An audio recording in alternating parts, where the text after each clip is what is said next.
Hello everyone, आप लोगों का एक बार फिर से प्रथम क्लासेस के इस बिहार स्पेशल बैच में बहुत बहुत स्वागत है। तो आप लोग कैसे हैं? आप लोगों की तैयारी कैसी चल रही है? कमेंट बॉक्स में ज़रूर बताइए। बाकी आज का क्लास स्टार्ट करते हैं। आज हम लोग जो प्राचीन भारत का इतिहास है यानी हिस्ट्री ऑफ मॉडर्न इंडिया है उसका मॉडल सेट 3 करने वाले हैं। नॉर्मली हम लोग मॉडल सेट में 50 क्वेश्चंस करते हैं, बट इस मॉडल सेट में हम लोग जो है वो 100 क्वेश्चंस करेंगे अराउंड। तो ये आपका जो क्लास है ये थोड़ा सा लेंदी हो सकता है, तो क्लास में बने रहिए, है ना। लेकिन क्वेश्चंस आपको ईजी देखने को मिलेंगे। एग्जाम में पूछे ऑब्वियसली, बिहार के जो सभी एग्जाम्स हैं उसमें पूछे हुए सवाल को हम लोगों ने यहां पर लिया है। तो चलिए जल्दी से क्लास को स्टार्ट करते हैं, क्योंकि बहुत सारे क्वेश्चंस हैं और हम लोग जल्दी जल्दी से क्वेश्चंस को करते जाएंगे। और जो लोग नए हैं चैनल को सब्सक्राइब कर लीजिए। बाकी अगर आपको नहीं पता है कि यहाँ पर किस तरह का क्लास है तो एक बार सारे प्लेलिस्ट को जरूर चेक करिए। ये तो बिहार स्पेशल का है ना, और भी सारे क्लासेस जो हैं वो कंटिन्यू है, ठीक है। चलिए, अब बाकी टेलीग्राम पर नहीं जुड़े, टेलीग्राम को ज्वाइन कर लीजिए प्रथम क्लासेस के। पहला सवाल हमारा देखिए बोर्ड पर क्या है। पहला सवाल है, योग दर्शन के संस्थापक किसे माना जाता है? देखिए, जब हम दर्शन की बात करते हैं ना तो भारतीय संस्कृति में 6 दर्शन होते हैं। कौन कौन से? आपने सुना होगा, सांख्य है, योग है, न्याय है, वैशेषिक है, मीमांसा है और एक वेदांत है। तो ये कुल 6 दर्शन है और इन 6 को आप याद रखिए, इन सबसे प्रश्न बनते हैं, ठीक है। चलिए हम लोग सबको देख लेते हैं और उसके जो संस्थापक वो अक्सर पूछे जाते हैं। तो यहां योग का आंसर क्या हो जाएगा? तो योग के संस्थापक तो पतंजलि हैं, ठीक है। अब बाकियों को देख लेते हैं। देखिए, जो सांख्य दर्शन है ना, उसके संस्थापक माना जाता है कपिल को। तो यहां पर महर्षि कपिल को, तो यहां पर ध्यान में रखेंगे ये हो गए सांख्य के संस्थापक, ठीक है। उसके बाद अगर बात करें जैमिनी, और यहां पर है उलूक कनाड़ या कनाड़ बोलते हैं उनको, ठीक है। तो जैमिनी की अगर बात करें तो जैमिनी मीमांसा के माने जाते हैं और कनाड़ जो है वैशेषिक के। तो इनका भी ध्यान में रखेंगे। जैमिनी किसके माने जाते हैं? तो मीमांसा, है ना, और कनाद जो है, ठीक है, वो माने जाते हैं वैशेषिक, ठीक है। तो किसके माने जाते हैं? सॉरी, वैशेषिक, है ना। तो ये माने जाते हैं वैशेषिक, ठीक है। तो वैशेषिक। चलिए, यहां तो 4 दर्शन हमने देख लिए, ठीक है। सांख्य, मीमांसा, वैशेषिक और योग का तो हमने देखा, ठीक है। इसके अलावा अगर बात करें तो जैसा हमारा न्याय है और हमारा क्या हो गया? वेदांत। तो न्याय के कौन है? तो वो है महर्षि गौतम या गौतम बोला जाता है, ठीक है। तो एक तो हमारा क्या हो गया अगला? न्याय, ठीक है, यहां ध्यान में रखेंगे। तो न्याय के हो गए गौतम, ठीक है। और न्याय के अलावा अगर हम बात करें तो हमारा क्या हो गया? न्याय के अलावा हमने एक जो बात की, ठीक है, वो है हमारा वेदांत, जिसके बदरायन, ठीक है, या बादरायन भी कहीं लिखते हैं तो ध्यान में रखेंगे। तो न्याय और न्याय के अलावा हमारा हो गया जिसके बदरायन है, ठीक है। कौन है? तो यह है आपका कौन? बदरायन है वेदांत के, ठीक है। चलिए आगे बढ़ते हैं। तो अगला हमारा क्या हो जाएगा? वेदांत के बदरायन। तो ये हमारा योग दर्शन के संस्थापकों को, योग दर्शन के साथ हमने बाकी 6 दर्शनों को या 5 दर्शनों को कहिए हमने देख लिया। कुल 6 दर्शन है। चलिए अगले सवाल की तरफ बढ़ते हैं।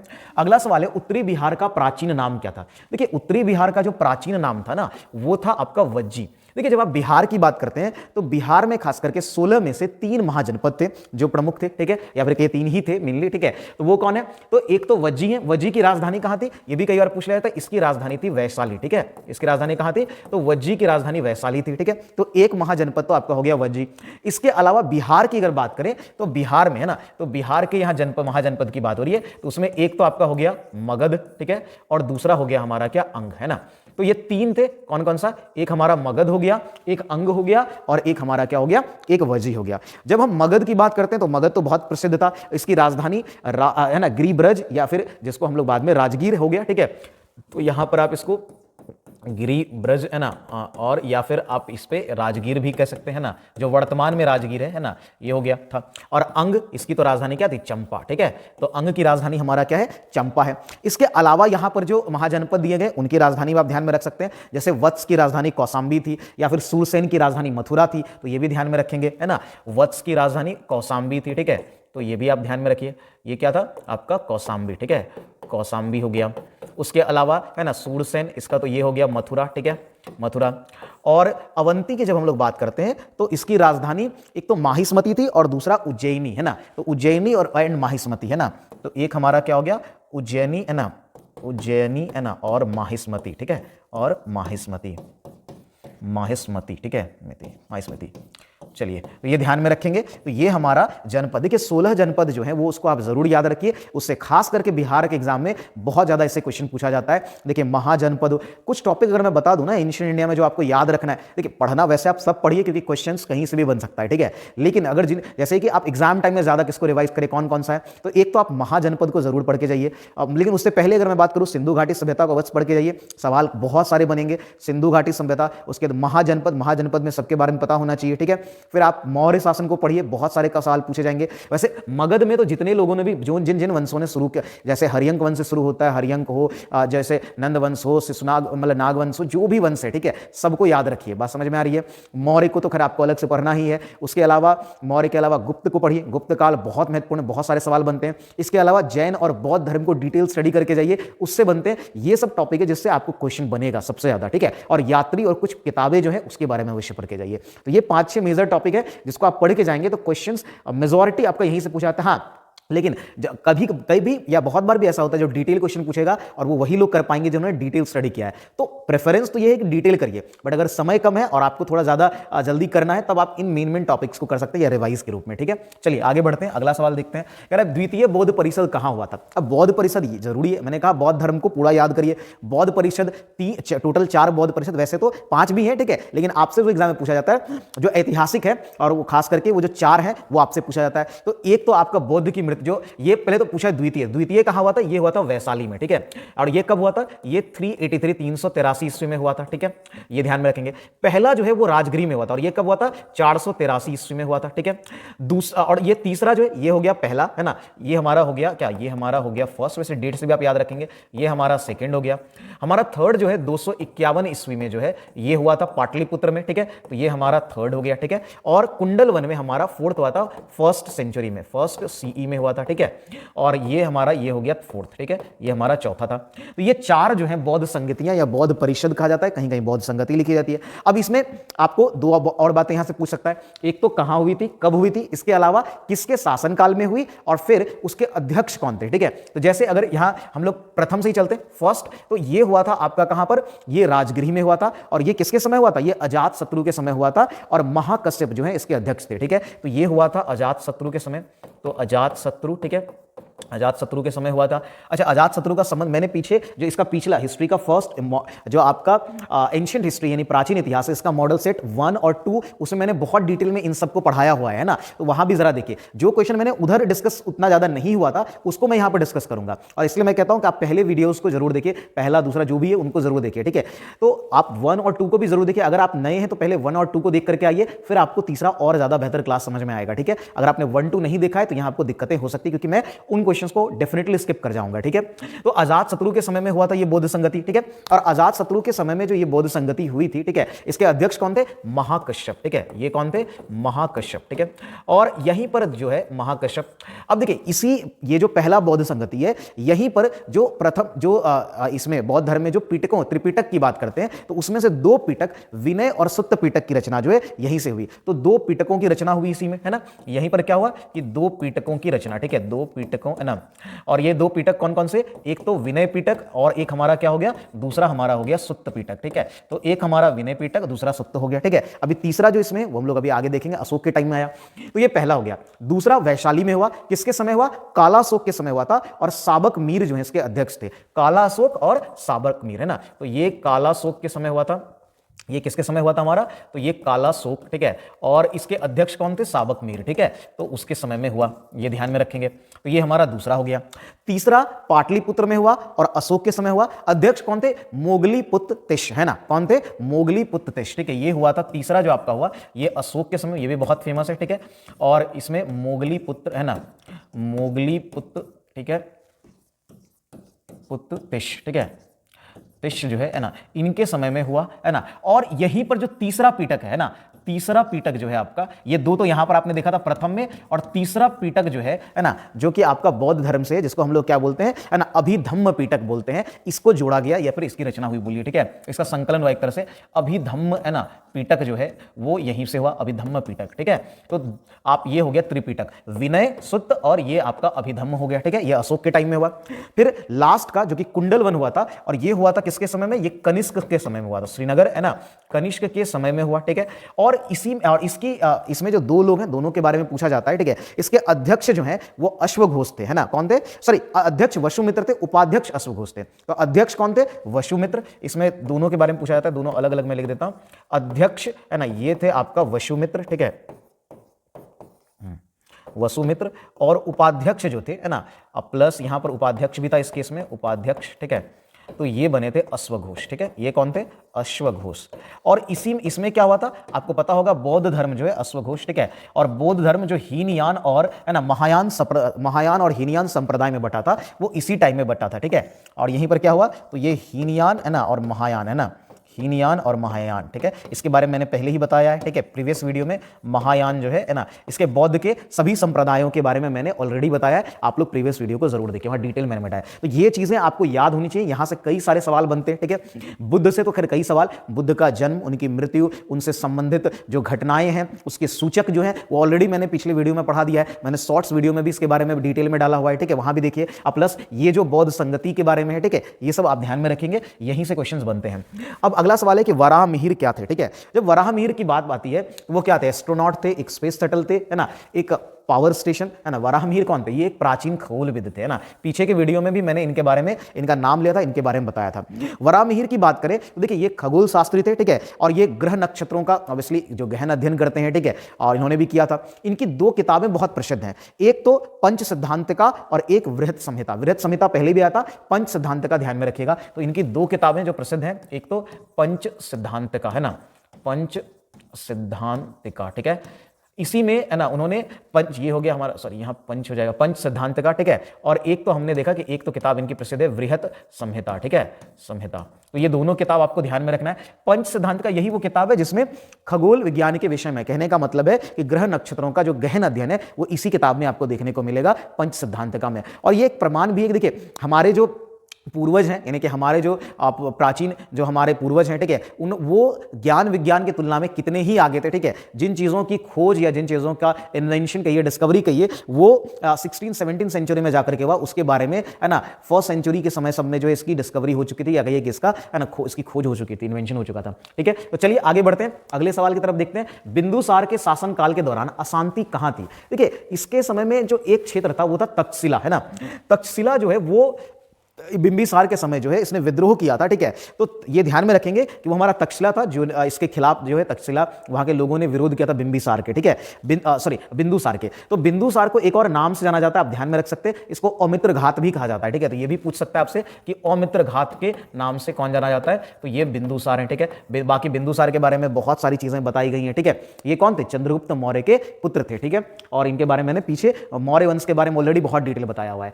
गांधार कला मिश्रण, देखिए गांधार कला तो मूर्ति कला था, ठीक है, जो भारतीय और यूनानी कलाओं का मिश्रण था, ठीक है। तो ये ध्यान में रखेंगे, ये भारतीय और यूनानी शैलियों का जो है वो मिश्रण था आपका गांधार कला, ठीक है। ये खास करके कहा जाता है ऐसा कि ये कनिष्क के काल में विकसित हुआ था, ठीक है। तो ये भी ध्यान रख सकते हैं कि गांधार कला जो है वो किसके समय विकसित हुई, वो कनिष्क के समय जो है ये विकसित हुई थी, ये कला, है ना। चलिए आगे बढ़ते हैं। तो हमारा अगला सवाल क्या हो जाएगा, हमारा अगला सवाल है, कह रहे आर्यभट्ट एक महान थे, क्या थे। तो देखिए आर्यभट्ट गणितज्ञ थे, ठीक है, लेकिन वो राजनीतिक या प्रशासक के रूप में तो उनको ऑब्वियसली नहीं जाना जाता है, ठीक है। तो आर्यभट्ट के यहां पर अगर आप देखें तो वो एक तो गणितज्ञ के साथ साथ खगोल शास्त्री भी थे, ठीक है। तो यहां पर आप ध्यान में रख सकते हैं खगोल शास्त्री, ठीक है। आर्यभट्ट के बारे में कई चीजें जानते हैं हम लोग, ठीक है। शून्य की खोज या शून्य का ज्ञान जो है दुनिया को आर्यभट्ट ने दिया। इनका जन्म पाटलिपुत्र में ही हुआ था, ठीक है। ये बिहार के लिए एक सौभाग्य की बात भी है, ठीक है। और इसके अलावा इन्होंने आर्यभट्टम और सूर्य सिद्धांत किताब भी लिखे। क्या लिखे थे इन्होंने, आर्यभट्टम, आर्यभट्ट की अगर बात करें, ठीक है, तो इनकी किताब भी थी आर्यभट्टम, ठीक है, आर्यभट्टम। और उसके बाद सूर्य सिद्धांत भी था, ठीक है। तो सूर्य सिद्धांत ये भी इनका किताब का हिस्सा रहा है, ठीक है, सिद्धांत हो गया। इन्होंने शून्य के बारे में बताया, शून्य की खोज बोलिए या शून्य का इन्वेंशन, आविष्कार कहिए, है ना, जो कह लीजिए। तो शून्य की खोज इन्होंने ही की, शून्य की अवधारणा इन्होंने ही दी, ठीक है। चलिए, तो शून्य के बारे में बताया दुनिया को। इसके अलावा अगर बात करें, सर्वप्रथम कहा जाता है कि इन्होंने ये बताया कि सूर्य जो है वो पृथ्वी जो है वो सूर्य के चारों ओर घूमती है। इस बात की जानकारी भी आर्यभट्ट ने ही सर्वप्रथम दी थी, ऐसा माना जाता है, ठीक है। चलिए आगे बढ़ते हैं, तो इनके बारे में ध्यान में रखेंगे। गौतम बुद्ध के संवादों की भाषा क्या थी। देखिए गौतम बुद्ध जो इस समय दो भाषाएं प्रचलित थी, एक प्राकृत और पाली भाषा। जैसे अगर आप देखेंगे ना, अशोक का अभिलेख, अशोक के समय में देखेंगे तो अशोक का अभिलेख जो है वो प्राकृत भाषा में आपको दिखेगा। लेकिन गौतम बुद्ध की जो भाषा थी, है ना, ये जन साधारण की भाषा थी, ये पाली भाषा थी। कौन सी भाषा थी? ये आपका पाली भाषा थी, तो ध्यान में रखेंगे कौन सी भाषा? पाली भाषा। आगे बढ़ते हैं, निम्नलिखित में से कौन से कथन सही है? 326 बीसी में सिकंदर ने भारत पर आक्रमण किया, ये कथन तो सही है, ठीक है। उसके बाद कह रहा है कि आम्भी तक्षशिला का राजा ने सिकंदर और उसकी सेना का स्वागत किया था, देखिए ये भी कथन सही है ना। आम्भी जो तक्षशिला का राजा था उन्होंने सिकंदर और उसकी सेनाओं का स्वागत किया था। सिकंदर की मृत्यु 332 में नहीं हुई थी, ठीक है। सिकंदर की मृत्यु 323 ईस्वी में हुई थी, बीसी में बोलिए, है ना, बीसी में या ईसा पूर्व में हुई थी, और ये ज्वर जो है यानी बुखार कहा जाता है उसके कारण हुआ था, ठीक है। तो यहां केवल क्या होगा? 1 और 2, तो 1 और 2 कहां ऑप्शन है? तो ये हो जाएगा हमारा 1 और 2 इसका सही हो जाएगा, ठीक है। जल्दी बढ़ते हैं आगे। हड़प्पा स्थल किस नदी के तट पर है? ये तो बहुत आसान सवाल है। हड़प्पा किस पर है? तो ये रावी नदी के तट पर है। सिंधु नदी के तट पर जो है उसमें मोहनजोदड़ो प्रसिद्ध है, मोहनजोदड़ो है। इसके अलावा सिंधु पर चहुंद्रो जो है ना, चुहुंद्रो, ये पहले भी मैंने बताया था, चुहुंद्रो, ठीक है। चुहुंद्रो जो है ये भी सिंधु पर है, ठीक है। सरस्वती, जिसको वर्तमान में घग्गर, प्राचीन सरस्वती नदी जिसको कहा जाता है, ठीक है। तो जब सरस्वती नदी की बात करेंगे तो इस पर जो आपका है कालीबंगा जो है वो इसी पर है, ठीक है। तो कौन सा आपका? तो ये ध्यान में रखेंगे, कालीबंगा हो गया। तो ये पहले भी आया है, ठीक है, मैं यहां पर भी आपको बता दे रहा हूं, ठीक है। तो कालीबंगा, इसको ध्यान में रखेंगे। चलिए आपका ये हो गया। आगे बढ़ते हैं अगले सवाल की तरफ। भारत पर हमला करने वाला प्रथम आक्रमणकारी कौन था? ये एक ईरानी शासक था जिसका नाम था डेरेशियस, या डेरेसियस फर्स्ट भी इसको बोला जाता है, डेरेसियस फर्स्ट। तो डेरेसियस जो है ये एक ईरानी शासक था, है ना, इन्होंने ही किया था, ईरानी था। आगे बढ़ते हैं, अगला सवाल है, सिंधु घाटी के लोग निम्न देवता की पूजा करते थे, किसकी पूजा करते थे? आपने देखा होगा कि सिंधु घाटी स्थलों से पशुपतिनाथ का जो सील प्राप्त हुआ था, तो पशुपतिनाथ की पूजा करते थे, और इसके अलावा जो है ऐसा माना जाता है कि वो मातृ देवी की भी पूजा करते थे, इसके भी कुछ प्रमाण मिले हैं। तो मातृ देवी, ठीक है, तो एक तो मातृ देवी और हमारा क्या है, और ये पशुपतिनाथ। आप लोग कमेंट में बताएंगे ये पशुपतिनाथ का सील जो है वो कौन से स्थल से मिला था, ठीक है। चलिए आगे बढ़ते हैं, अगला सवाल देखते हैं। अगला सवाल है कि मौर्य वंश के बाद अगला वंश जो है वो कौन सा आता है, यानी मौर्य के बाद कौन आते हैं? आपने सुना होगा कि मौर्य का जो अंतिम शासक था, ठीक है, उसकी हत्या उसी के एक सेनापति जिसका नाम पुष्यमित्र शुंग था, ठीक है। तो ये शुंग वंश है, ठीक है। कौन था? ये शुंग वंश है, ठीक है। और ये शासन में आया तो बृहद्रथ जिसका नाम था, ठीक है, उसकी हत्या के बाद, कहने के वो अंतिम मुगल शासक था, उसकी हत्या के बाद जो है ये शुंग वंश की शुरुआत होती है। जब हम शुंग वंश की बात करते हैं तो ये कब से कब तक शासन में रहा? ये 185 ईसा पूर्व से लेकर के 75 ईसा पूर्व तक ये शासन में रहा। कब से कब तक रहा? तो ये रहा 185 ईसा पूर्व से, ठीक है, ये रहा आपका लगभग 75 ईसा पूर्व तक जो है ना, ईसा पूर्व तक रहा, है ना। कौन सा? तो शुंग वंश, ठीक है। तो शुंग वंश, इसके शासक में देखेंगे तो पुष्यमित्र शुंग थे, इसके अलावा अग्निमित्र थे, ठीक है, और अंतिम देवभूति। तो पूछा भी जाता है तो याद रखेंगे पुष्यमित्र शुंग प्रथम शासक थे या संस्थापक कह लीजिए, है ना। तो इसमें संस्थापक कौन थे? संस्थापक थे आपका पुष्यमित्र शुंग, है ना, पुष्यमित्र शुंग, है ना, शुंग, सॉरी यहाँ शुंग ऐसे हो जाएगा, ठीक है। उसके अलावा अगर बात करें तो अग्निमित्र हो गया हमारा, है ना, कौन हो गए? अग्निमित्र थे, ठीक है। उसके बाद अंतिम जो है, अंतिम ये पूछा जाता है, ठीक है, इसमें तो अंतिम देवभूति, ठीक है। ये कौन थे? ये आपका देवभूति, ठीक है। तो ध्यान में रखेंगे कौन थे? देवभूति। चलिए आगे बढ़ते हैं अगले प्रश्न की तरफ। अगला सवाल हमारा क्या हो जाएगा? तो हमारा अगला सवाल है, सिंधु घाटी की सभ्यता किस लिए प्रसिद्ध है? शिकार के लिए, गेहूं की खेती, घुड़सवार, स्टील। देखिए स्टील, घुड़सवार ये सब तो उतना प्रसिद्ध नहीं था। हाँ, खेती के बहुत सारे जो है जानकारी मिली है, तो गेहूं की खेती जो है, अन्न की खेती, इसके लिए थे, ठीक है। आगे बढ़ते हैं। भगवान बुद्ध का जन्म कई बार आ चुका है। जन्म लुम्बिनी में हुआ था 500, है ना, कितना 563 में, है ना, 563 ईस्वी में होता है, ठीक है। मृत्यु ये कुशीनगर में होती है ना, तो कुशीनगर उत्तर प्रदेश में है, और 463 ईसा पूर्व में जो है, ईसा पूर्व यहां लिख लीजिएगा, ठीक है, और ईसा पूर्व में इनका देहांत होता है। ये सवाल कई बार आ चुका है। आगे बढ़ते हैं। जैन धर्म के संस्थापक, देखिए वैसे तो जैन धर्म की शुरुआत ऋषभदेव प्रथम तीर्थंकर वही थे, लेकिन असल संस्थापक किसको कहा जाता है? ये महावीर को कहा जाता है, जो 24वें तीर्थंकर थे। आगे बढ़ते हैं। कह रहा है कि सम्राट अशोक की राजधानी का नाम क्या था? अशोक की राजधानी तो आपको पता होगा, ये पाटलिपुत्र थी। चलिए, कलिंग युद्ध से संबंधित निम्नलिखित में से कौन है? तो कलिंग युद्ध से कौन संबंधित है? अशोक कहा जाता है कि इसी युद्ध के बाद जो अशोक का हृदय परिवर्तन हो गया था, ठीक है। तो कलिंग युद्ध किससे संबंधित है? अशोक से। पहले भी आया है इससे रिलेटेड सवाल। गौतम बुद्ध को बोध गया में किस वृक्ष, ये तो बोधि वृक्ष है जिसके नीचे इनको ज्ञान की प्राप्ति हुई थी, ये अपने, है ना, जो है ये चौथी पीढ़ी का ये वृक्ष है ना। मौर्य साम्राज्य में सर्वप्रथम किस शासक की राजधानी पाटलिपुत्र थी? तो किस शासक के सर्वप्रथम पूछा जा रहा है, ठीक है। अब देखिए सबसे पहले इसमें देखेंगे तो चंद्रगुप्त मौर्य ही हो जाएगा, जिसके समय पर जो है ये राजधानी पाटलिपुत्र थी, ठीक है। तो ये कौन जो हो जाएगा हमारा? ये चंद्रगुप्त मौर्य हो जाएंगे। आगे बढ़ते हैं, अगला सवाल देखते हैं। भारत का नेपोलियन, कई बार इसके बारे में बहुत डिटेल मैंने पीछे बढ़ा है, जरूर देखिए, है ना। समुद्रगुप्त को भारत का नेपोलियन, इनके बारे में सारा ही डिटेल मैंने बताया हुआ है। सिंधु घाटी सभ्यता में विशाल स्नानागार, ये कहां था? मोहनजोदारो में। इसके बारे में भी क्वेश्चन आया है, और मैंने आई थिंक सेकंड जो आपका मॉडल सेट है उसमें मैंने बहुत डिटेल में इसके बारे में पढ़ा है, तो वहां से जरूर देखिए। अजंता की चित्रकला चित्रकलाएं किससे प्रेरित हैं? ये तो बुद्ध, और बुद्ध की जो सहानुभूतिशील जो बुद्ध कहा जाता है, ठीक है, यानी उनकी जो ये गुण था, ठीक है, उससे संबंधित चित्रकलाएं यहां पर देखी जाती हैं, उससे प्रेरित हैं, ठीक है। तो सहानुभूतिशील बुद्ध से, ठीक है। आगे बढ़ते हैं। निम्नलिखित में से कौन गुप्त युग के प्रमुख गणितज्ञ खगोलविदों में से पहला था, ठीक है। तो यहां पर है ऑप्शन आपको देखिए कौन कौन से हैं, है ना। तो सुश्रुत है, पाणिनि है, आर्यभट्ट है, ठीक है, और हमारा क्या हो गया, और इसके अलावा हमारा वराहमिहिर है, ठीक है। तो इसमें ऑब्वियसली कौन हो जाएंगे, आर्यभट्ट हो जाएंगे। हमने आर्यभट्ट के बारे में पढ़ा ही था, तो ये हो जाएंगे आर्यभट्ट। आगे बढ़ते हैं।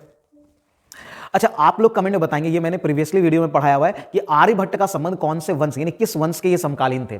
कथा सरिता सागर के लेखक कौन है? ये तो सोमदेव है ना। तो ये ध्यान रख लीजिएगा, सोमदेव ने कथा सरिता सागर लिखा था, ठीक है। महाराजा धीराज की उपाधि पाने वाले, तो महाराजा धीराज की उपाधि जो अपनाने वाला जो पहला गुप्त शासक था, ये कौन था? ये चंद्रगुप्त प्रथम ही था। कौन था? चंद्रगुप्त प्रथम, है ना। और इसको गुप्त वंश का असली संस्थापक माना जाता है। वैसे तो श्रीगुप्त संस्थापक है, लेकिन असली, और इनके बारे में मैंने गुप्त वंश के बारे में ऑलरेडी डिटेल पढ़ाया हुआ है। आगे देखिए, चलिए अगला सवाल है, कनिष्क के शासनकाल में बौद्ध संगति का आयोजन कहां हुआ था? अभी जस्ट मैंने बताया था, कुंडलवन कश्मीर में जो है ना, ये प्रथम शताब्दी में हुआ था, कनिष्क के समय में, ठीक है। निम्नलिखित में से कौन तीसरे तीर्थंकर थे? देखिए, हम लोग पहले दूसरे तो जानते हैं, तीसरे कौन थे? देखिए, ऋषभ देव जो है पहले थे, दूसरे अगर कहेंगे तो अजीतनाथ थे, है ना। तीसरे आपका जो है संभव देव जी जो है, ठीक है, या संभवनाथ जिनको बोल सकते हैं आप, ठीक है, वो है। तो तीसरे कौन है? संभवनाथ। पहले कौन है? ये ऋषभ देव है, ठीक है। ये दूसरे, है ना, ये तो प्रथम है, कई बार वैसे आ गया इनका। सेकंड में कौन है? अजीतनाथ है।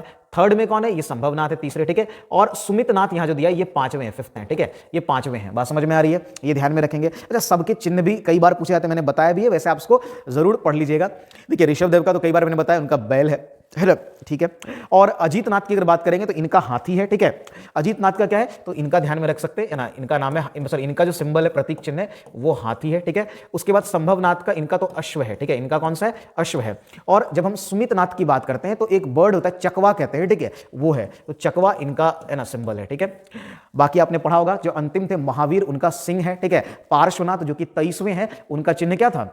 आप लोग कमेंट में बताएंगे, वैसे मैंने बताया भी है इसके बारे में, अगर आप प्रीवियस वीडियो देखेंगे तो मैंने 22वां 23वें के अलावा 22वां भी आपको बताया हुआ है। पार्श्वनाथ का क्या है? वो सांप है ना, ठीक है। और उसके अलावा नेमिनाथ जो कि, है ना, आपके 22वें थे, आप लोग उनके बारे में बताएंगे कि नेमिनाथ जो है, उन्होंने, उनका कौन सा चिन्ह है। आगे बढ़ते हैं। निम्नलिखित में से कौन मानव जीवन के सभी दुखों के नाश के लिए अष्टांगिक मार्ग की सलाह देते हैं? ये तो एक ही व्यक्ति है, बुद्ध, है ना। बुद्ध अष्टांगिक मार्ग के, बुद्ध धर्म से संबंधित है अष्टांगिक मार्ग, उनके बारे में जरूर पढ़िए, बौद्ध धर्म के बारे में डिटेल पढ़ के जाइए। कर्कोट राजवंश का संबंध निम्नलिखित में से किसके इतिहास से था? ठीक है, तो देखिए, कर्कोट वंश की जब हम बात करते हैं, बिहार, जम्मू कश्मीर, गुजरात, आंध्र प्रदेश, जो कर्कोट वंश है, इसका संबंध जम्मू कश्मीर से है। किससे है ना, तो ये ध्यान में रखेंगे, ये आपका किससे है? जम्मू कश्मीर से। क्लियर हो रहा है? ठीक है। और कहा जाता है इसके संस्थापक जो है वो दुर्लभ वर्धन माने जाते हैं, ठीक है, तो ये ध्यान में रखेंगे, दुर्लभ वर्धन का संबंध इससे, तो एक दुर्लभ, है ना, दुर्लभ वर्धन का नाम आप ध्यान रख सकते हैं इस डायनेस्टी से, ठीक है। चलिए आगे बढ़ते हैं। अगला है, कह रहा है कि लोथल किस नदी के निकट स्थित है? ठीक है, ये भी, अब ये नदी कई बार बार अक्सर पूछा जाता है और इसको ध्यान में रखेंगे। लोथल जो है गुजरात में है ना, और ये कौन सी नदी पर होगा? तो ये है भोगावा रिवर, ठीक है, भोगावा और साबरमती के बीच वाला क्षेत्र है ये, और साबरमती के बीच, है ना, साबरमती और लोथल का है, तो गुजरात में, सबको पता होगा, ठीक है। बाकी हमने सतलज के किनारे, घग्गर, रावी, इन सब के किनारे देखा है, ठीक है। प्राचीन भारत में निष्क क्या था? निष्क एक तरह के स्वर्ण मुद्रा थे, ठीक है, तो ये ध्यान में रख लेंगे, निष्क क्या था? ये एक तरह की स्वर्ण मुद्रा था। इस तरह के सवाल पूछ लिए जाते हैं। यहां पर दिया हुआ है कि 4 बौद्ध संगतियों का आयोजन नीचे दिया गया है, मैंने चारों ही बताए, आप लोग आंसर बताएंगे कमेंट बॉक्स में। मैंने पीछे चारों ही बौद्ध संगति, डेट, उसके बारे में सारी जानकारी लिख दी है, अब आप लोग इसको अरेंज करेंगे। अगला सवाल देखते हैं, कह रहे हैं कि कौटिल्य का प्रधानमंत्री कौन था? कौटिल्य का प्रधानमंत्री था, नहीं मतलब यहां सवाल ऐसा होना चाहिए, कौटिल्य किसका प्रधानमंत्री था? ठीक है, ये थोड़ा सा एरर है, ध्यान रखिएगा। ये हो जाएगा चंद्रगुप्त मौर्य। आपको पता है कि चंद्रगुप्त मौर्य को सत्ता में लाना, शासन में लाना, या कहिए कि गुप्त वंश की स्थापना करने में जो सबसे बड़ा योगदान है वो कौटिल्य का है, ठीक है, तो ये तो हमें पता है। गौतम बुद्ध ने धर्म चक्र प्रवर्तन जो है वो कहां से प्रारंभ किया? ये कई बार ये आया भी इस तरह का सवाल। आपको पता है धर्म चक्र प्रवर्तन किसको कहा जाता है? जो पहला उपदेश उन्होंने दिया था, है ना, तो पहला उपदेश जो है ना, उसी को धर्म चक्र प्रवर्तन कहते हैं। और ये कहां पर दिया था? ये उन्होंने सारनाथ में दिया था, ठीक है, सबको पता है कि वाराणसी, सारनाथ में, और इसी को धर्म चक्र प्रवर्तन कहते हैं, ठीक है। आगे बढ़ते हैं, कह रहा है सिंधु घाटी की सभ्यता के निम्नलिखित निम्नलिखित स्थलों में से कौन सा गुजरात में स्थित है? इसमें से कौन सा गुजरात में स्थित है? तो ये तो आपको पता होगा, लोथल गुजरात में है ना। लोथल के अलावा देखिए तो धोलावीरा, ये भी गुजरात में है, ठीक है। कौन सा है? धोलावीरा है। एक सुरकोटडा भी, या सुरकोटदा कहते हैं, ठीक है। तो एक आपका सुरकोटडा बोलिए, या कोट है ना, कोटडा है ना, या कोतदा जो बोल लीजिए आप, ठीक है। ये भी गुजरात में ही आपका है, ठीक है, ये ध्यान में रखिएगा। बाकी कालीबंगा आपको पता ही है कहां पर है ना। तो कालीबंगा आपको राजस्थान में मिल जाएगा, ठीक है। कहां मिलेगा आपको? तो कालीबंगा राजस्थान में घग्गर के किनारे मिल जाएगा, ठीक है। वहीं अगर बात हम करेंगे, ठीक है, रोपड़ की, रोपड़ भी कई बार पूछ सकता है, तो ये आपको कहां मिलेगा? सतलज नदी के किनारे पंजाब में। तो ये ध्यान रखेंगे, ये किस पर है? ये तो आपको ये आपको मिल जाएगा राजस्थान में, है ना, राजस्थान में। जो प्राचीन जिस सरस्वती, जिसको अब वर्तमान में घग्गर कहा जा रहा है, नदी कहा जाता है, ठीक है। तो प्राचीन सरस्वती भी आप यहां पर लिख सकते हैं, प्राचीन सरस्वती, ठीक है, सॉरी, प्राचीन सरस्वती, ठीक है, सरस्वती इसके किनारे है ना। तो ये हो गया आपका रोपड़। जैसा मैंने कहा, ये कहां पर है? सतलज के किनारे है, पंजाब में, ठीक है। तो ये आपको पंजाब में मिलेगा, है ना, सतलज के किनारे, ठीक है। तो यहां पर ध्यान में रखेंगे, सॉरी, सतलज है ना, सतलज के किनारे मिल जाएगा। चलिए, उसके बाद बनवाली की अगर बात करें, ठीक है, तो बनवाली कहां पर मिलेगा आपको? जब हम बनवाली की बात करते हैं तो ये जो ये आपका ये हरियाणा में मिलेगा। ये भी जो सरस्वती जो प्राचीन सरस्वती नदी है, जिसको घग्गर कहते हैं, उसी किनारे है। तो ये आपको कहां पर मिलेगा? हरियाणा में, ठीक है। तो ये स्थल सब आप याद रखेंगे। सिंधु घाटी सभ्यता से सवाल तो बनता ही बनता है। त्रिपिटक क्या है? महावीर के उपदेशों का संग्रह। ये क्या? ये तो अभी वैसे आया ही था, मैंने बुद्ध के संगति के बारे में बताया, संगतियों के बारे में, वहीं पर मैं बताया कि 3 पीटक है। कौन कौन सा? विनय, सुत्त और अभिधम्म पीटक जो है वो 3 पीटक हैं। चलिए, प्राचीन भारत में किस वंश का शासन का स्वर्ण युग कहा जाता है? ये तो गुप्त, यहां पर पूरा थोड़ा सा लिखा गया है ना। तो ये गुप्त वंश का शासन जो है वो स्वर्ण युग कहा जाता है। उसके कई कारण है, पीछे मैंने ऑलरेडी डिस्कस किया हुआ है। प्राचीन संख्या दर्शन में किसका महत्वपूर्ण योगदान है? मतलब सांख्य दर्शन जिसको बात बोलते हैं। अभी जस्ट मैंने बताया था कि सांख्य दर्शन का संबंध किससे, आप लोग कमेंट में बताएंगे कि सांख्य दर्शन का यहां संबंध किससे है, ठीक है। आगे बढ़ते हैं। भारतीयों के लिए महान सिल्क मार्ग किसने आरंभ किया था? देखिए, सिल्क मार्ग की जब हम लोग बात करते हैं तो सिल्क मार्ग की शुरुआत किसने की थी? सिल्क मार्ग अभी तक इसकी चर्चा होती है और ये बहुत फेमस भी है, ठीक है। इसकी शुरुआत किसने की थी? तो ये तो करने वाले थे कनिष्क। किसने की थी? ये कनिष्क। और सिल्क मार्ग का एक अपना ही इतिहास रहा है, उसके बारे में जरूर जानकारी रखिए, ठीक है। चलिए आगे बढ़ते हैं। आगे है कि निम्न में से कौन सा क्षेत्र अशोक के साम्राज्य में सम्मिलित नहीं था? ठीक है, अफगानिस्तान नहीं था, बिहार नहीं था, श्रीलंका नहीं था और कलिंग नहीं था, ठीक है। देखिए, ये सारे अशोक के समय थे। कलिंग वाला जो क्षेत्र था वो अशोक के कंट्रोल में नहीं था। और याद होगा कि कलिंग पर ही जब इसने आक्रमण किया था, ठीक है, तो जब कलिंग पर इसने आक्रमण किया था तो ये आपका है ना क्या हुआ कि इसके बाद कहा जाता है कि इनका हृदय परिवर्तन हो गया था, है ना। उन्होंने युद्ध को बीच में ही, युद्ध वैसे तो ऑलमोस्ट खत्म हो गया था, लेकिन है ना बाद में इसको अंत में छोड़ करके वो चले गए थे, ठीक है, और हृदय परिवर्तन हो गया। मेगास्थनीज की पुस्तक का नाम क्या था? ये तो कई बार आगे, ये इंडिकास की किताब का नाम है। आगे बढ़ते हैं। ईसा पूर्व 6ठी सदी में विश्व की प्रथम गणतंत्रात्मक व्यवस्था कहां? ये तो आपको पता है, देखिए लिच्छवी था, और लिच्छवी कहां पर है? वैशाली में, ठीक है। तो ये ध्यान में रखेंगे, वैशाली का जो लिच्छवी था और वहीं पर विश्व का कहा जाता है पहला गणतंत्र जो है वहीं स्थापित हुआ था। तो ये, और ये कब हुआ था? ईसा पूर्व 6ठी शताब्दी में, है ना, यानी कि आज से अगर देखा जाए, ठीक है, तो लगभग आपका कितना हो गया? आज से लगभग 2600 साल पहले की ये बात है, ठीक है। और ये विश्व का पहला गणतंत्र था। किस देवता के लिए ऋग्वेद में पुरंदर शब्द का प्रयोग किया गया? ये तो है ना इंद्र के लिए किया गया है। किसके लिए किया गया है? तो किस देवता शब्द के लिए पुरंदर का प्रयोग किया गया, शब्द का प्रयोग किया गया है? तो वो है आपका इंद्र के लिए, ठीक है। इंद्र एक महत्वपूर्ण देवता थे, है ना, तो ये ध्यान में रखेंगे। आगे बढ़ते हैं। भीमबेटका की गुफाएं जो है वो कहां पर स्थित हैं? भोपाल, पंचमढ़ी, सिंगरौली या रायसेन में, ठीक है। देखिए, अगर इसकी बात करें, ठीक है, भीमबेटका की गुफाएं मध्य प्रदेश के राज्य में बहुत ये प्रसिद्ध जगह है, ठीक है। और ये आपका रायसेन डिस्ट्रिक्ट जो है वहां पर पड़ता है। तो मध्य प्रदेश का आपका क्या हो जाएगा? तो रायसेन जो डिस्ट्रिक्ट है वहां पर है, मध्य प्रदेश, है ना। तो ये ध्यान में रखेंगे, मध्य प्रदेश में। चलिए आगे बढ़ते हैं। अगला सवाल हमारा क्या हो जाएगा? कह रहा है कि भुवनेश्वर और पुरी के मंदिर किस शैली में निर्मित है? ये तो मैंने पहले भी बताया था इसके बारे में। ये नागड़ शैली में निर्मित है, ठीक है। नागड़ शैली जो है और ये जो है गंग वंश के शासन में जो है ये निर्माण हुआ था। और ये किससे संबंधित है? तो नागड़ शैली से। उत्तरी भारत की जो है आपका मंदिर निर्माण की शैली है नागड़, ठीक है। नागड़, द्रविड़ और बेशर, इसके बारे में मैंने प्रीवियस वीडियो में बताया। अशोक के प्रस्तर अभिलेख के प्रतीक हैं। देखिए, प्रस्तर जो है बेसिकली ये कुछ और नहीं है, ये पत्थर या जो स्टोन है आप उसी को बोलते हैं, ठीक है। तो ये आपका क्या हो गया? ये प्रस्तर जो है ये बेसिकली स्टोन बोल लीजिए आप इसको, ठीक है, या पत्थर भी आप कह सकते हैं, ठीक है। ये जो अभिलेख है वो मोस्टली उनका प्रशासन से रिलेटेड जो इंफॉर्मेशन होती थी, जो बातें होती थी, ठीक है, वो उन अभिलेखों, उन पत्थरों पर लिख करके जो है वो पब्लिक प्लेसेस पे लगाए जाते थे, ठीक है। बात समझ में आ रही है? तो वो प्रशासन से संबंधित है। किससे संबंधित? प्रशासन से। आगे बढ़ते हैं। जोते हुए खेत का प्रमाण जो है वो सिंधु सभ्यता के किस स्थल से आपको देखने को मिलता है? जोते हुए, तो ये मिलता है आपका कालीबंगा, और मैंने अभी बताया था कि कालीबंगा कहां से है, ठीक है। तो ये आपका है ना, आप लोग बताएंगे कमेंट में कालीबंगा जो ये स्थल है, ठीक है, सिंधु घाटी सभ्यता का, ये कौन से नदी के किनारे, अभी मैंने प्रीवियसली बताया, पीछे जाके भी रीड कर सकते हैं, अगर याद है तो आप लोग कमेंट बॉक्स में बताइए कि ये कहां पर है, ठीक है। आगे बढ़ते हैं, अगला सवाल देखते हैं। सिंधु घाटी की सभ्यता की अधिकतर मुहरें वो किससे बनी हुई है? देखिए ये सेल खड़ी है ना, जो है ये सेल खड़ी से। सेल खड़ी दरअसल सॉफ्ट स्टोन जो होता है उसी का एक टाइप है, इसको स्टेटाइट भी बोलते हैं। क्या बोलते हैं हम इसको? है ना, इसको स्टेटाइट भी बोलते हैं। ये सॉफ्ट स्टोन का एक टाइप है, ठीक है, तो इसको आप क्या बोलते हैं? इसको स्टेटाइट भी बोलते हैं, ठीक है। और ये एक सॉफ्ट स्टोन का टाइप है ना, सॉफ्ट स्टोन है ना का टाइप है, ठीक है, का जो है आपका क्या है, का टाइप है, ठीक है, ध्यान में रखेंगे। चलिए आगे बढ़ते हैं। अगला सवाल कह रहा है सूती वस्त्र के साक्ष्य प्राप्त हुए। मैं पहले भी बता चुका हूं कि सूती वस्त्र के साक्ष्य कहां पर प्राप्त हुए थे, तो ये आपका प्राप्त हुआ था मोहनजोदड़ो में, ठीक है। तो मोहनजोदड़ो को मैंने डिटेल पढ़ा था, वहां पर बताया था यहां पर है ना क्या क्या प्राप्त हुआ था, ठीक है। चलिए आगे बढ़ते हैं। मगध की आरंभिक राजधानी कौन सी थी? देखिए मगध की आरंभिक तो ग्रीवरज थी, ठीक है, ये कहा था आपका, ये तो बहुत आसान सा सवाल है, अभी जस्ट आया भी था।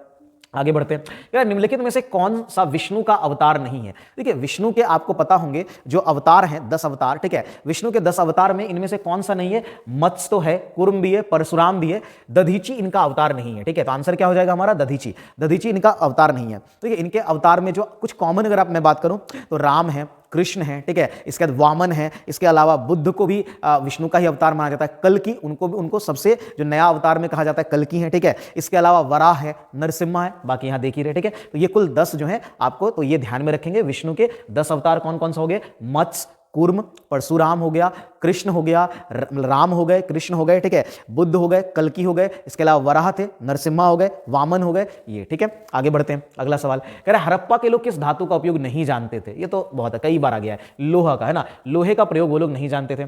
चलिए तंजोड़ के राजराजेश्वर शिव मंदिर का निर्माण किसने करवाया था? तंजोड़ जो तमिलनाडु में, इसको करवाया था राजा राज, ऐसे एक्चुअली लिखते हैं, राजा राज प्रथम ने करवाया था। ये जो राजराजेश्वर मंदिर है ना, इसको बृहदेश्वर मंदिर भी कहते हैं, बृहदेश्वर मंदिर भी कहते हैं, ठीक है। तो बृहदेश्वर मंदिर का निर्माण हुआ था, ठीक है। ये चोल शासक थे, ठीक है, तो ये चोल शासक, मैं यहां पर लिख दे रहा हूं, ठीक है, तो चोल शासक थे और चोल शासक मंदिर निर्माण में बहुत आगे थे, ठीक है। तो बृहदेश्वर का मंदिर भी, बृहदेश्वर मंदिर भी कहते हैं, भी है ना, ये कहा जाता है, ठीक है। ये करीब कहा जाता है कि 1000 है ना 3 से है ना 1015 ईस्वी के बीच जो है ये करीब करीब बना था, ठीक है। तो ये भी ध्यान में रख सकते हैं। इसके अलावा एक चीज और भी यहां पर ध्यान में रखना, इस मंदिर के बारे में कहा जाता है कि ये ग्रेनाइट से बनी पहली है ना मंदिर है ना, तो ग्रेनाइट से बनी जो पहली मंदिर है सही माना जाता है, तो ग्रेनाइट से बना हुआ है। किससे बना हुआ है?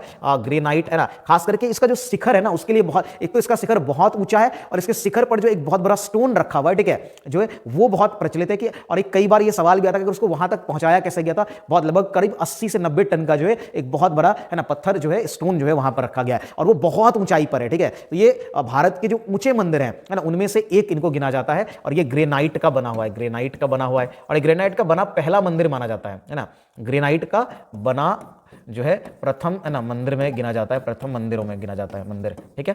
चलिए आगे बढ़ते हैं। तो ये हमारा ये सारे पॉइंट हमने देखे, ठीक है। अच्छा इसको एक चीज और पॉइंट नोट करना है, इसको दक्षिण मेरू के नाम से जानते हैं। इसको क्या कहा जाता है? इस मंदिर को दक्षिण मेरू भी कहा जाता है। मैंने ये सवाल पूछा हुआ देखा है, ठीक है, ये आपका दक्षिण मेरू है ना, दक्षिण मेरू के नाम से भी जाना जाता है ये मंदिर, ठीक है। तो राजराजेश्वर बोलिए, बृहदेश्वर मंदिर बोलिए। आगे बढ़ते हैं।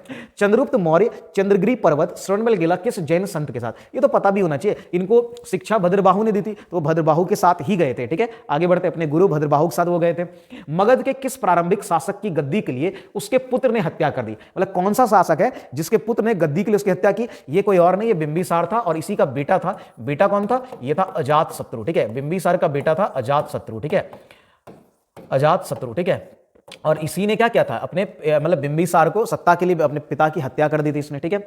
चलिए आगे बढ़ते हैं, नव नालंदा महाविहार किसके लिए विख्यात है? ये पहले भी सवाल आया है कि बौद्ध धर्म और पाली भाषा के अनुसंधान के लिए संस्था बनाई गई थी। इसको ह्वेनशांग स्मारक भी कहते हैं, लेकिन यहां पूछा कि ये विख्यात जो प्रसिद्ध है तो वो पाली अनुसंधान संस्थान के रूप में है। ठीक है, आगे बढ़ते हैं। कह रहा है चंद्रगुप्त मौर्य के गुरु कौन थे? देखिए, चंद्रगुप्त मौर्य के एक गुरु तो जो उन्होंने जिसने इनको जैन धर्म की शिक्षा दी है ना, वो थे, तो वो तो भद्रबाहु थे। और ऐसे यहां पर इनके गुरु कौन हो जाएंगे? तो वो हो जाएंगे चाणक्य। ठीक है, आगे बढ़ते हैं। अशोक के शिलालेखों में प्रयुक्त भाषा, देखिए जो शिलालेख है उसमें प्रयुक्त भाषा प्राकृत थी, ये ध्यान में रखेंगे। आगे बढ़ते हैं। अश्वघोष ने निम्न में से किस पुस्तक की रचना की? देखिए यहां पर जो किताबें हैं ना, इसको आप जरूर ध्यान में रखेंगे। अश्वघोष ने सूत्रलंकार जो है ना, या सूत्रलंकार ही बोलते हैं, अलंकार, सूत्र अलंकार जो उसकी रचना इन्होंने की। ठीक है, तो ये ध्यान में रखेंगे, अश्वघोष ने सूत्र अलंकार की रचना की।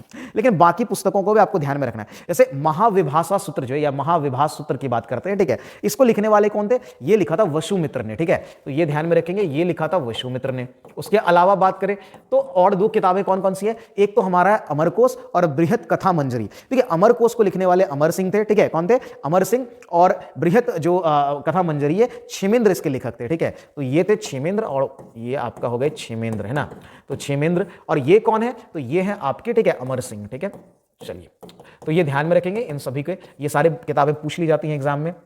कह रहा है सम्राट अशोक के शाहबाजगढ़ी शिलालेख की भाषा निम्न में से कौन सी थी? ठीक है, तो शाहबाजगढ़ी शिलालेख ये पाकिस्तान में था। ठीक है, पाकिस्तान वाला क्षेत्र है, और इसकी भाषा जो है, देखिए भाषा आरामाइक थी। ये भी पूछा जाता है आरामाइक भाषा में कौन सा शिलालेख था, और इसकी लिपि खरोष्टी थी। ध्यान में रखेंगे, लिपि पूछा जाएगा तो खरोष्टी थी, अब भाषा आरामाइक थी। ठीक है, तो ये ध्यान में रखेंगे।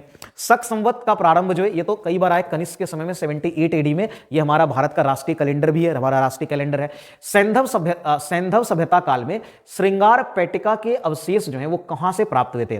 देखिए श्रृंगार पेटिका की जब हम बात करते हैं तो ये हमें प्राप्त हुए थे, जो सिंधुकालीन सभ्यता उसमें हड़प्पा से मिला था। ठीक है, ये आपका जिसमें श्रृंगार पेटिका मिली थी। ठीक है, तो ये ध्यान में रखेंगे। चलिए आगे बढ़ते हैं। संगम युग का संबंध जो है किस राज्य के इतिहास से? देखिए संगम जो है वो दक्षिण भारत में संगम काल था। ठीक है, तो संगम काल का संबंध इनमें से कौन सा हो जाएगा? तो इसलिए तमिलनाडु में। देखिए संगम युग में ही ये तीन जो है ना, तीन शासन थे बेसिकली, है ना।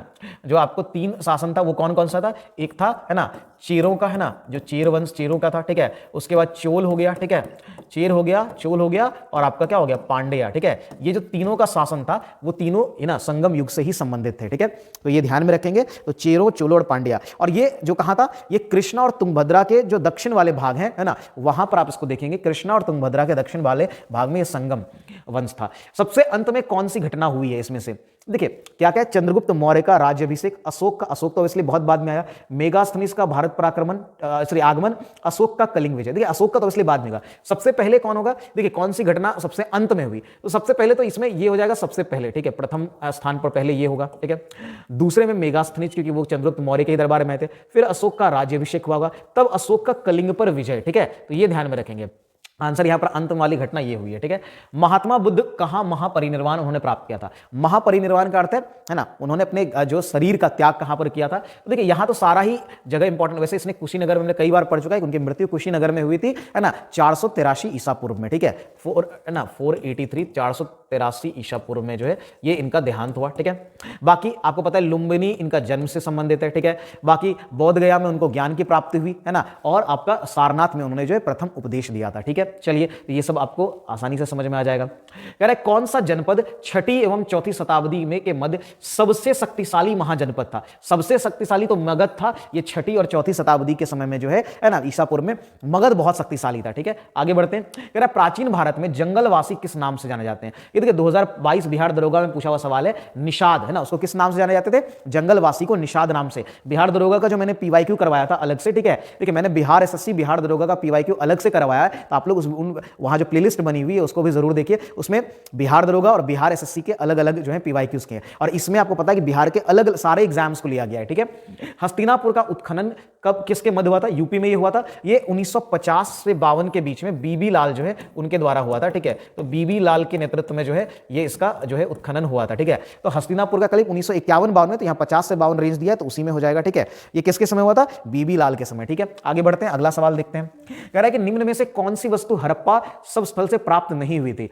बर्तन या पॉटरी जिसको इंग्लिश में बोलते हैं, गहने हुए थे। सूती वस्त्र यहां से नहीं हुआ था ना, सूती वस्त्र तो मोहनजोदारो से हुआ था। ठीक है, ताम्र, शीशा ये सब हुआ था। ठीक है, बौद्ध धर्म में उपदेश देने हेतु किस भाषा का प्रयोग किया गया? देखिए, जब उपदेश देने की बात आती है तो जो जन साधारण की भाषा थी और वो थी पाली, तो उसी में उपदेश दिए गए थे। ठीक है। किस मौर्य स्तंभ के शीर्ष पर एक विशाल हाथी स्थापित किया गया है? ठीक है, ये एक स्तंभ था जिसको संकीसा स्तंभ कहते हैं। कौन सा स्तंभ है आपका? तो संकीसा स्तंभ जो है, इस पर एक बहुत विशाल हाथी आपको देखने को मिल जाता है, तो ये भी ध्यान में रखेंगे। चलिए आगे बढ़ते हैं। कौन सी पुस्तक बिंदुसार को एक अभिषिक्त क्षत्रिय वर्णित करती है ना? ये कहा जाता है कि ये किताब जो दिव्य वादन, ठीक है, या दिव्य वदान, ठीक है, लिखा हुआ है, तो ये किताब जो है ये है ना बिंदुसार को अभिषिक्त है ना या अभिषिक्त क्षत्रिय के रूप में वर्णित करता है। ठीक है, चलिए आगे बढ़ते हैं। कह रहा है इलाहाबाद स्तंभ अभिलेख की 21वीं पंक्ति में आर्यवर्त के कितने शासकों का जिक्र किया गया है? ये थोड़ा कठिन सवाल है, अगर एग्जाम में इस तरह के सवाल आ जाते हैं तो आपको परेशान होने का, आप स्किप भी कर देंगे क्योंकि 99% लोग इसको स्किप ही करते हैं इस तरह के सवालों को। ठीक है, और ये नंबर थी बहुत डिटेलिंग में चला गया, वैसे इसकी संख्या 9 है। ठीक है, तो आप फिलहाल इतना ही इसमें ध्यान में रख सकते हैं। किसने तर्क दिया कि गुप्त और उत्तरोत्तर गुप्त काल में धन अर्थव्यवस्था में पतन दिखता है? ठीक है, मतलब जो आर्थिक अर्थव्यवस्था है उसमें पतन दिखता है, ये कौन का था? ये आर एस शर्मा कहने वाले थे। ठीक है, ये कहने वाले व्यक्ति कौन थे? ये आर एस शर्मा थे। ठीक है, तो ये कुछ लाइनें भी जो प्रसिद्ध है वो पूछ ली जाती हैं। भूमि अनुदान किन्हें दिए गए थे? जो शाही दरबार, भूमि अनुदान ऑब्वियसली सबसे अधिक किसको? ये तो ब्राह्मण को दिए जाते थे। ठीक है, तो भूमि अनुदान जो है वो है ना शाही दरबार से जुड़े हुए वो ब्राह्मणों को दिया जाता था मेनली। ठीक है, आगे बढ़ते हैं। अपने महानिर्वाण से पहले बुद्ध ने अंतिम जो महापरिनिर्वाण यानी मृत्यु से पहले उन्होंने जो दिया था, ये कहां दिया था अंतिम उपदेश? ये वैशाली में उन्होंने दिया था। ठीक है, पहला उन्होंने सारनाथ में दिया है, अंतिम जो इसने दिया था वो वैशाली में दिया था, उनके बाद उनका जो है वो देहांत हो गया। ठीक है, क्लियर है? तो ये ध्यान में रहेगा, उनका देहांत हो गया। चलिए आगे बढ़ते हैं और अगले प्रश्न को देखते हैं। हमारा अगला सवाल क्या हो जाएगा? अगला सवाल है हड़प्पा के किस स्थल में जलाशय के प्रमाण मिलते हैं? ठीक है, जलाशय का निर्माण जिसको रिजर्वायर भी कहते हैं, और ये कहां पर आपको मिला था? हड़प्पा में तो नहीं था, बिल्कुल धोलावीरा है, फिर आपका है ना कौन सा है? धोलावीरा के अलावा है ना लोथल है, मोहनजोदारो है। तो धोलावीरा में जो है वाटर रिजर्वायर, ये भी गुजरात में ही आपको पता है, तो यहीं पर वाटर रिजर्वायर मिला था, जलाशय मिला था। ठीक है, मौर्यों के अंतर्गत भौतिक संस्कृति के प्रसार में कौन सहायता करता था? मौर्य के अंतर्गत भौतिक संस्कृति के प्रसार में जो है ये करने वाले प्रशासक, व्यापारी, बोध, ये सब लोग इन्वॉल्व थे। ठीक है ना, सभी लोग जो है भौतिक संस्कृति का जो है प्रचार करते थे। ठीक है, आगे बढ़ते हैं। आर्यों का मूल निवास कहां था? देखिए अफ्रीका माइनर, ये एशिया माइनर, जिसको हम लोग मध्य एशिया वाला क्षेत्र बोलते हैं ना, मध्य एशिया वाला क्षेत्र। ठीक है, तो मध्य एशिया वाले क्षेत्र को एशिया माइनर कहते हैं, और यहीं से ज्यादा प्रमाण मिले हैं कि आर्यों का मूल निवास यही क्षेत्र था। ठीक है, चलिए उत्तर वैदिक काल में इंद्र का स्थान किस देवता को मिला था? ये प्रजापति को। ये तो किसको मिला था? ये कई सारे आपने अगर टीवी सीरीज भी देखा होगा, टीवी सीरियल में भी प्रजापति के बारे में दिखाया जाता है, तो वैदिक काल इंद्र का स्थान जो है वो प्रजापति को मिला था। ठीक है, चलिए आगे बढ़ते हैं। अगला सवाल है चोल काल में ब्राह्मणों को दी जाने वाली भूमि को कहा जाता था? तो ये तो ब्रह्मदेह है ना, नाम से आपको पता चल जाएगा होगा, तो ब्राह्मणों को जो दी हुई भूमि थी उसको ब्रह्मदेह कहा जाता था। ठीक है, चलिए आगे बढ़ते हैं जल्दी से। कह रहे कौटिल्य किस स्थान में राजनीति विज्ञान और अर्थशास्त्र के प्राध्यापक थे? तो कौटिल्य का संबंध तक्षशिला विश्वविद्यालय से था या तक्षशिला से था। ठीक है, वहां पर वो प्राध्यापक थे। आगे बढ़ते हैं, अगला सवाल कह रहा है कि ऐतिहासिक दक्षिणापथ नामक क्षेत्र का विस्तार जो है वो कहां से कहां तक है? ठीक है, जो दक्षिणापथ की जब हम बात करते हैं ना, तो ये विंध्याचल पर्वत श्रेणी से कृष्णा नदी के मध्य तक जो है यहाँ ये आपका इसको दक्षिणापथ कहते हैं ना। तो दक्षिणापथ का जो नामक जो क्षेत्र का विस्तार है वो विंध्याचल पर्वत श्रेणी से लेकर के कृष्णा नदी के मध्य तक जो है यहां तक था। ठीक है, चलिए आगे बढ़ते हैं। अच्छा, हमारा क्वेश्चन आज का जो क्वेश्चन का सीरीज है ये खत्म होता है। इसमें हमने देखिए 100 के अराउंड क्वेश्चंस करीब करीब किया है हमने। ठीक है, तो आज के क्लास को हम लोग यहीं पर खत्म करेंगे। अगर आपको क्लास अच्छा लगा है तो आप क्लास को शेयर करिए। ये हमारा एंशिएंट इंडिया के जो बिहार के एग्जाम में पूछे गए सारे सवाल थे, मॉडल सेट 1, 2 और 3 में हमने कंप्लीट कर लिया है। अभी इसमें और भी सवाल बचे हैं, लेकिन वो अन्य एग्जाम्स के, जैसे आपका बीपीएससी का एग्जाम है उसके क्वेश्चन इसमें कम देखने को मिले थे, और भी कुछ नए जो क्वेश्चन होंगे उन सबको हम लोग और आगे वीडियो में, तो ये सीरीज इसी तरह चलती रहेगी। अभी हमने देखिए हिस्ट्री ऑलमोस्ट कंप्लीट कर लिया, क्योंकि हमने मॉडर्न, फिर मिडिएवल और अभी एंशिएंट हमने कंप्लीट कर लिया है। हमारा पॉलिटी का क्लास ऑलमोस्ट कंप्लीट होने पे उसमें 1 से 2 क्लास बचे हुए, उसको भी बहुत जल्दी कंप्लीट कर लिया जाएगा। इसके बाद जो है अब हम लोग ज्योग्राफी को शुरू करने वाले हैं। ज्योग्राफी में बहुत सारे अच्छे ज्योग्राफी और जो हमारा बिहार स्पेशल है, यानी कि बिहार के बारे में जो क्वेश्चंस पूछे जाते हैं, बिहार के एग्जाम में अक्सर पूछे जाते हैं, तो वो दोनों ही क्लास जो है अब इसके बाद शुरू हो गई। ठीक है, तो आप लोग इसी तरह क्लास में बने रहिए, क्लास को थोड़ा सपोर्ट करिए, वीडियो को शेयर करिए, चैनल पे नए तो चैनल को सब्सक्राइब भी कर लीजिए। आज के लिए इतना ही। जय हिंद, धन्यवाद।